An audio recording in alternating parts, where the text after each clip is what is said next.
So some of you came to me because we were swatted, my family and I, by the lady across the street when we returned from an RV trip last year, and I shared the story of what that neighbor did.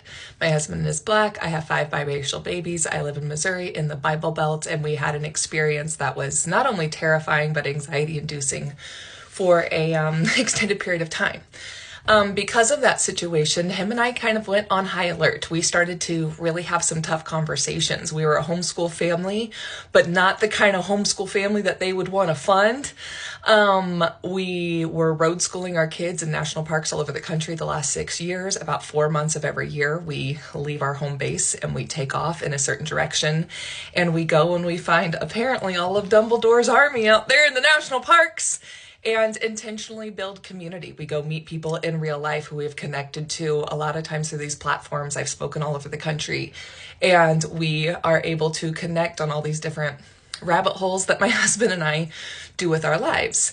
And because of that whole situation, because when we returned, we were exhausted, tired, muddy, whatever, she decided to call the police and not only say that he threatened to kill her, but also multiple days later said that he was trying to hurt our kids or get our kids killed when he was teaching them to ride bikes. We do not have a sidewalk on both sides of the street. You are supposed to ride bikes in the street. My oldest we are still having her ride on the sidewalk and not in the street. And I was trying to teach her the rules because she wants to join the cycling team that my brother runs. Rabbit hole. Side quest for you who have been here since the initial neurodivergent content. But all that to say is that hypervigilance and that hyper alert, us really getting our stuff together, us fearing what she would do as far as calling on us as a family in different ways. She did call, no, an anonymous caller did call the FBI after we had the police show up at our house 7 days in a row. The police or someone from our county or an official of some sort for a multitude of things. She had to have just pulled up a little book and said, what could I call on? And did. And I shared in that initial video to the point I asked the police officer's coffee order on day 7, where I'm like, this is getting ridiculous, man.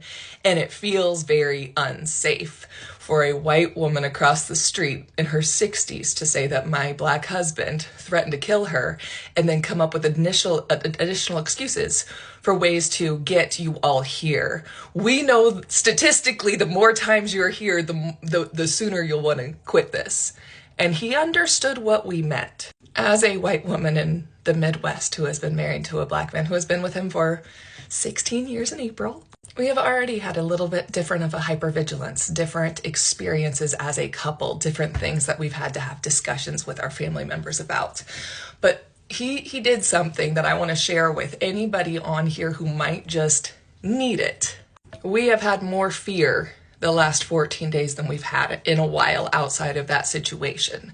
But the idea that that situation is on the record with my husband, who looks like he could be anything if you ask anyone, and can speak Spanish. But he is biracial. His dad's Black, his mom's white. But the lady in question, or the lady that created this initial suburban nightmare for our family,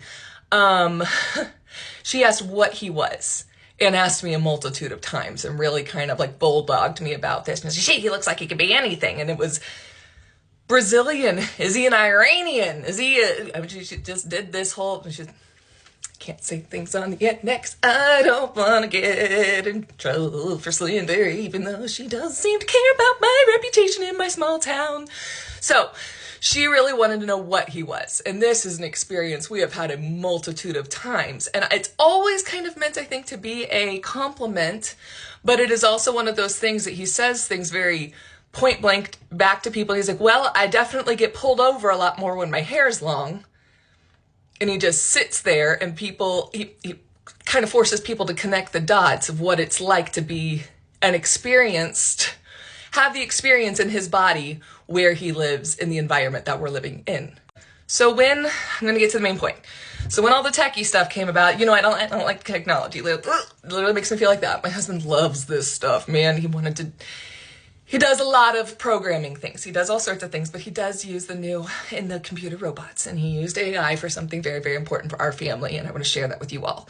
What he did is he he asked AI to take an understanding of what happened in Germany in the 1930s and the Soviet Union in the 90s and Russia in the 90s. He inputted a bunch of pertinent information into the ecosystem, and then did a pertinent breakdown of the last 4 years of the fall of the empire and the slide through just Fudge's reign, and then the cross-sectionality of our family.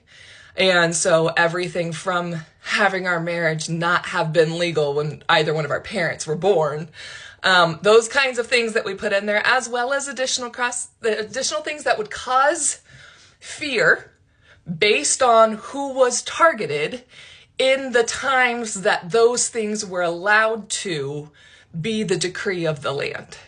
So this is what we did. We input all the information pertinent, what's happened, as well as everything on the docket. And everything on the docket is in 900 pages. It's on the Heritage Foundation website. It is time for you to input that in next to the information of history. Just have your AI do some history, and then the risk factors of your family. And you can ask ChatGPT to create a list of a questionnaire of things you should be asking yourself, of categories you might fall into. And that questionnaire, along with the things that they're focusing on first, this is inputting all of these executive orders, all of these different bills that are being introduced. So we input that in, right? We've got to put some information into this. But you input that in, and you input what color of the rainbow, what colors your family covers in that spectrum of beautiful color. And that spectrum includes not necessarily just things that people assume go with identities, but also neurodivergencies. And what I need you to do is also input the ages of you and your kids. It will ask you questions like whether or not you are of a certain bearing age, whether or not you are capable of doing that, and what your medical records might indicate on that. The 10, we created a 1 through 10 alarm system. The 10 is the hard red line. That hard red line is when you should leave historically.